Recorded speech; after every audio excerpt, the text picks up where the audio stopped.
High বন্ধুরা, আবার সকাল সকাল আর একটা নতুন রেসিপি নিয়ে তোমাদের সঙ্গে শেয়ার করার জন্য চলে এলাম। দেখো আজকে আমি বানাচ্ছি ব্রোকলি লেমন রাইস। তো ব্রোকলি লেমন রাইস করতে কী কী লাগছে দেখো। আমি এখানে ব্রোকলিটাকে ভাপাতে দিয়ে দিয়েছি, সামান্য একটু ভাপাবো। তো তার মধ্যে একটু নুন দিয়ে দিলাম। দেখো আমার ব্রোকলিগুলো ভাপানো হয়ে গেছে, এবার আমি ছাঁকনিতে তুলে নিচ্ছি। তুলে নিয়ে এটাকে আমি একটু ভাজবো। এটা কিন্তু আমি সাদা তেলে করবো, যেহেতু আমি রাইস দেবো, এটার মধ্যে চাল দেবো, চাল মানে ভাত দেবো, সেই জন্য এটাকে আমি সাদা তেলেই রান্না করব। তো এটাকে আমি তুলে নিচ্ছি। আর সাইডে আমি কিন্তু ছোটো দানার বাসমতি চালের ভাত অলরেডি করে রেখে দিয়েছি, সেটা তোমাদের দেখানো হয়নি কারণ ভিডিওটা অনেক লম্বা হয়ে যাবে বলে। দেখো আমি এখানে সাদা তেল দিয়ে দিলাম, তার মধ্যে নুন দিয়ে দিলাম। নুন দেওয়ার কারণ হলো, তুমি কোনো কিছু সবজি যদি তুমি দাও তাহলে ছেটে গায়ে তেল, আর নুন দিলে সেটা ছেটে না। দেখো এখানে আমি গোটা গরম মশলা দিয়ে দিলাম, লং, এলাচ, দারচিনি তো দিয়ে দিলাম। দিয়ে এবার আমি ব্রোকলিগুলোকে দিয়ে দেবো, দিয়ে আমি ভাজবো ভালো করে।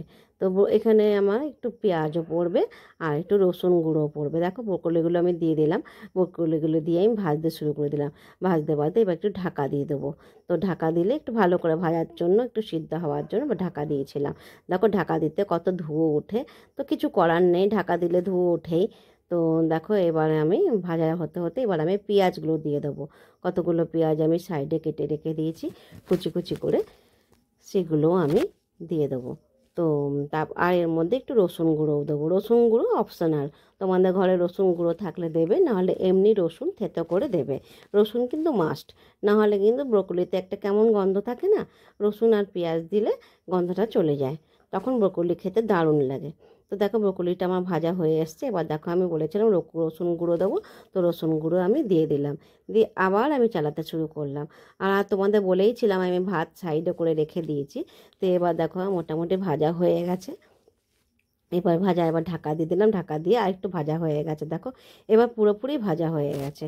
এবার আমি রাইসটা দিয়ে দেবো, ভাতটা যেটা বাসমতি চালের ভাত আমি করে রেখেছিলাম, সেটা আমি আস্তে আস্তে দিয়ে চালাবো আর দেবো, চালাবো আর দেবো, এই করে পুরো মিশে যাবে। পেঁয়াজ, ব্রোকলি, রসুনের সঙ্গে পুরো ভাতটা মিশে যাবে।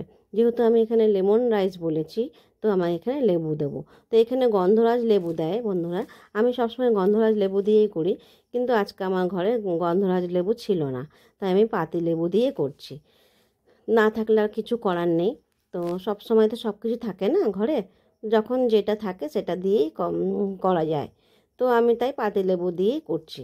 তো দেখো আমার সব ভাতগুলো আমি দিয়ে দিলাম, দিয়ে ভালো করে চালাতে শুরু করে দিলাম। এবার আমি লেবুর রসটা দেব, একটা গোটা লেবুর রসই আমি দেব। তো এবার দেখো স্বাদ মতো নুন দিয়ে দিলাম। এবার আমি চিনিও দিয়ে দেবো।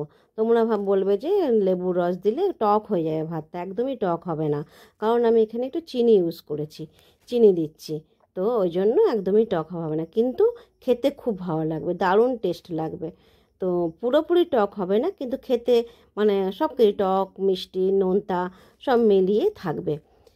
দেখো এখানে আমি চালাতে শুরু করে দিয়েছি, চিনি নুন দিয়ে ভালো করে চালিয়ে নিলাম। এবার আমি লেবুর রস দিচ্ছি। তো বলেইছিলাম যে একটা গোটা লেবুর রস দেবো, তাই আমি লেবুর রস পুরোটা দেখানো হয়নি, গোটা লেবুরই রস দিয়েছি আমি। তো দেখো দিচ্ছি আর চালাচ্ছি ভালো করে, যাতে লেবুর রসটা পুরো ভাতের সঙ্গে মিশে যায়। তো মানে দেখতে দেখতে দেখো আমার লেমন ব্রোকলি রাইসটা হয়ে এসছে, ব্রোকলি লেমন রাইসটা আমার হয়ে এসছে। এবার এখানে আমি একটা গোটা লেবুকে কেটে এর মধ্যে দিয়ে ঢাকা দিয়ে দেবো, সেটা তোমাদের দেখানো হয়নি বন্ধুরা, তো সেটা কেটে গেছে।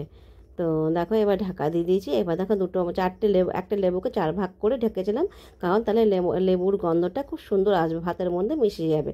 তো আমার লেমন রাইস রেডি। ভালো লাগলে লাইক করবে, শেয়ার করবে, কমেন্ট করবে। টাটা বন্ধুরা, বাই বাই।